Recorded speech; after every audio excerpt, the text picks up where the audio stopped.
Hello friends, 9th standard annual எக்ஸாமுக்கான மேக்ஸுக்கான English medium question already update பண்ணியிருந்தேன். Tamil medium ஸ்டூடெண்ட்ஸுக்கு மோஸ்ட் இம்பார்ட்டன்ட் கொஸ்டின். இதில் இருக்கக்கூடிய சம் இன்னும் நமக்கு 3 days இருக்குன்னு சொல்லும்போது இந்த 3 விடுமுறை நாட்கள், அதுபோக திங்கக்கிழமை செவ்வாய்க்கிழமை தான் உங்களுக்கு எக்ஸாம் அப்படின்னு சொல்லும்போது 16ஆம் தேதி தான் எக்ஸாம், ரைட்டுங்களா? அந்த 16ஆம் தேதி எக்ஸாம் புதன்கிழமை நீங்கள் அட்டன் பண்ணுறதுக்கு இதில் இருக்கக்கூடிய சம் எல்லாத்தையும் ஒரு தடவை ப்ராக்டிஸ் பண்ணிக்கோங்க. அடுத்தடுத்து நான் ஒரு 2 கொஸ்டின் பேப்பர் அப்டேட் பண்ணுவேன். அது 3 மட்டுமே உங்களுக்கு போதுமானது எக்ஸாமில் ஃபுல் மார்க் ஸ்கோர் பண்ணுறதுக்கு, புரியுங்களா? இதெல்லாம் பார்த்தீங்க அப்படின்னா கொஸ்டின் நம்பர் 15ல் இந்த சம் தான் உங்களுக்கு கன்ஃபார்மாக வரும். பின்வரும் ஆங்கில சொற்களில் உள்ள எழுத்துக்களை பட்டியல் முறையில் காண்க. அந்த பட்டியல் முறையில் எழுதக்கூடியது. அடுத்து கொஸ்டின் நம்பர் 16ல் பார்த்தீங்க அப்படின்னா A = 6789 மற்றும் B = 899 A பிஐ காண்க அப்படிங்கிறது கொடுத்துருக்காங்க. இது எல்லாமே பார்த்தீங்க அப்படின்னா சுருக்குக. இது எல்லாமே நமக்கு ரிப்பீட்டட் கொஸ்டின்ஸ். இது எல்லாமே ப்ராக்டிஸ் பண்ணுங்க. இதே டைப்லேயே வேற சம் கேட்கும்போது நம்மளால 100% எக்ஸாமில் அட்டன் பண்ண முடியும். இது ப்ரீவியஸ் இயரில் நடந்த ஒரிஜினல் கொஸ்டின் சொல்லும்போது இந்த வருஷம் ஆனுவல் எக்ஸாமுக்கு உங்களுக்கு 10%.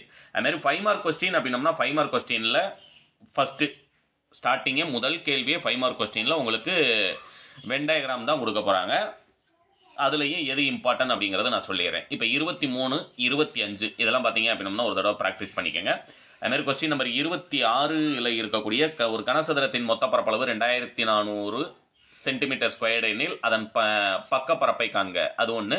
அதுமாதிரி 28ல் கம்பல்சரி கொஸ்டினில் பகடை உருட்டும் போது 4ஐ விட பெரிய எண் கிடைப்பதற்கான நிகழ்தகவு உங்களுக்கு கேட்டிருக்காங்க. அதையும் ப்ராக்டிஸ் பண்ணிக்கோங்க.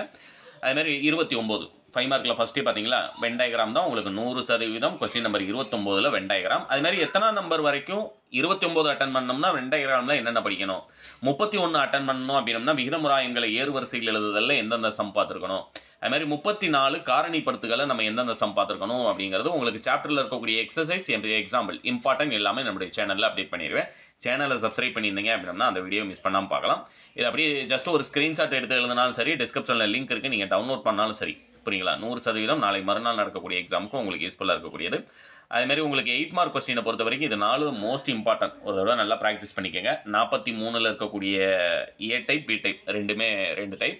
அடுத்து இதில் பார்த்தீங்க அப்படின்னா இது நமக்கு ஏ டைப்பில் இருக்கக்கூடியது ரிப்பீட்டட் கொஸ்டின்ஸ். அது ஒன்று, அந்த டைப்பில் இருக்கக்கூடியது ஒன்று மட்டும் பார்த்தாலே போதும். உங்களால் கிராஃப் ரொம்ப சிம்பிளாக அட்டன் பண்ண முடியும். ரொம்ப சிம்பிளானதும் கூட, புரியுங்களா?